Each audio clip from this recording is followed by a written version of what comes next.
So the first little model we'll discuss is my long-running N-gauge Japanese gas station project. As you can see, we've got most of the main gas station completed now, including the interiors. Now, these aren't fixed in at the moment. If I just pull the garage section out, you can see I've actually furnished the garage with some interior detail here.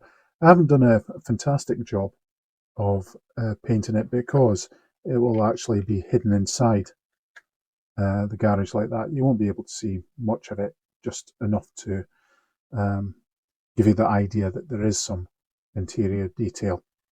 Now, one of the things that I've actually done, which I don't think I mentioned in earlier videos, if I can just remove the convenience store interior, that's the convenience store interior. Again, I haven't done much detail because it'll be mostly hidden, and I've done it in white, so you'll be able to get the idea of the outline of the shapes in a dark interior.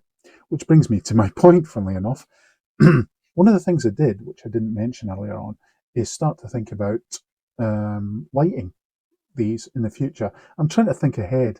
I'm not really equipped technically to be able to do lighting for my N-gauge railway at the moment. I'm still learning about LEDs and how to wire them, but I'm trying to make little concessions to the fact that in the future I will want to install lighting. And what I've done here, in this little side annex here I've done to the building, it's hollow, and I've drilled through, I don't know if you'll be able to see that, I've drilled through a hole into the main body of the building. I'll probably drill another hole in here, which means that in the future I'll be able to install some lighting via wiring through here. It'll be a bit tricky, but I'll be able to do it, I think, and stick some LED lighting on the roofs here, so I'll be able to illuminate the building when I want to. I'll be able to switch it on and off. But anyway, where we are at the moment is I've got the exterior of the building primed now. It's ready to start painting and weathering. I've installed a little 3D printed air conditioning unit on the top here. I got these from a company called Budget Railways. Just to, I don't think my 3D printer is up to printing something like that at the moment. I'm not sure, but I thought I'd give them a go, support a little British company. And what I'm working on at the moment is the roofing. I didn't like the way it was, the texture. It was just as it came out the 3D printer, and it just didn't look very good. So what I've decided to do is do some detailing. I'll put some ribs on top of a nice flat surface here to imply that it's got some sort of building material on the roof. As you can see, I've just cut them roughly. I'll trim them off nicely, give them a bit of a sand, and hopefully it'll look like some sort of roofing material once it's painted. So that's where we are with this building at the moment. It's coming along nicely. I'm still quite pleased with it, to be honest.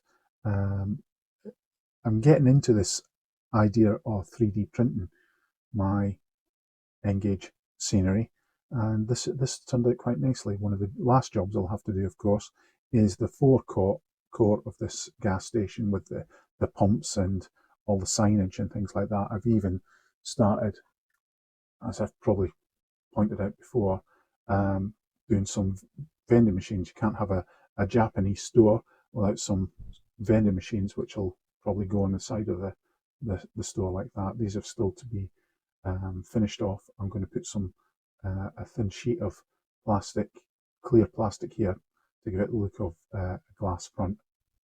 And so that's where my gas station is at the moment.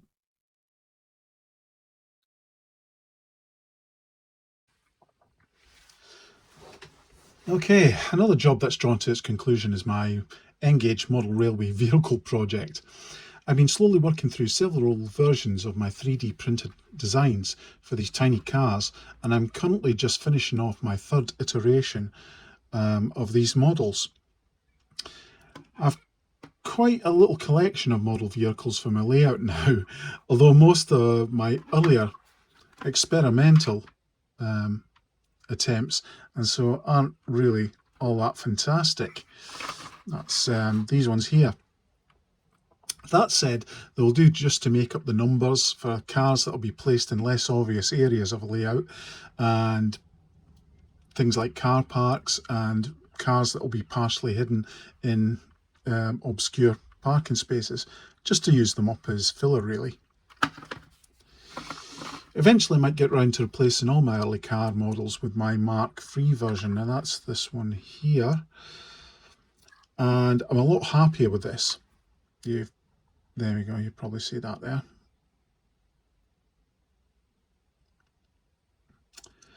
These are the ones that I've printed with transparent PLA filament, so the windows are a lot more realistic than these early painted Windows attempts, which I was never really all that happy with. All that's left for this project is to remove the window masking on my Mark III or my version 3 cars. That's blue tack in there, so I just have to remove that. And I should get plenty of models to get me going for my first model railway layout. The only thing I've left to do is design perhaps say a bus or a coach model, and perhaps an HGV, heavy goods vehicle, sorry, truck. But that's about it really. This one's really close to completion. So that's another project that can be knocked off my very long list of Workbench projects, and I should get this completed this week. Another model on the verge of completion is my GUNPLA mech kit.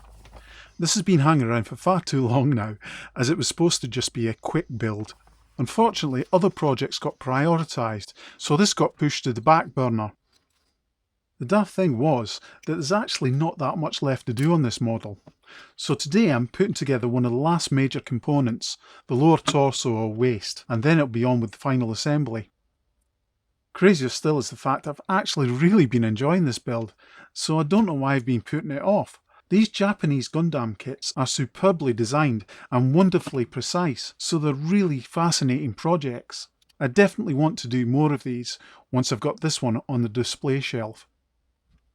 The fact that you don't have to paint these models means that it removes one of the main issues I'm having since I returned to modelling: detailed painting, so they're an ideal means of relaxation for me. The whole GUNPLA kit should take me until next week, I think, as finding just the time to do these is the main issue at the moment. But nonetheless, I should be putting together a video of the completed model sometime towards the end of next week. And finally, here's a new model that's going to be next on the Workbench once I get shot of some of my completed projects. This is an Airfix quick build Ford Mustang 1968 GT. It's one of the company's new easy assemble models that doesn't need either glue or painting. This will be another good project for me, as I'm still very nervous about my ability to paint detailed pieces of work. In a way, it's a replacement for my nearly completed GUNPLA kit, as all I have to do with this Airfix one is assemble it and pop it on the display shelf. In theory. It all sounds good, but this is one of the first of these Airfix quick build kits that I've made, so we'll have to see just how easy they are to put together. There does seem to be plenty of parts, so this should keep me entertained for quite a while, but they're made in such a way that they're click together. I've always been a fan of the American muscle cars, hence my choice of the classic '68 Mustang, although my favourite classic muscle car is the Dodge Challenger, and both of these cars featured in the classic Steve McQueen movie Bullitt. As I say, this looks like a click together model, as a lot of the parts seem to resemble the Lego construction system. This does make me wonder whether we're going to have very large and obvious seams between the component parts, but we'll just have to see. Well, that's it for the first half of September 2023. Let's see if I can clear the decks a little of outstanding projects by the end of the month. Thanks very much for watching.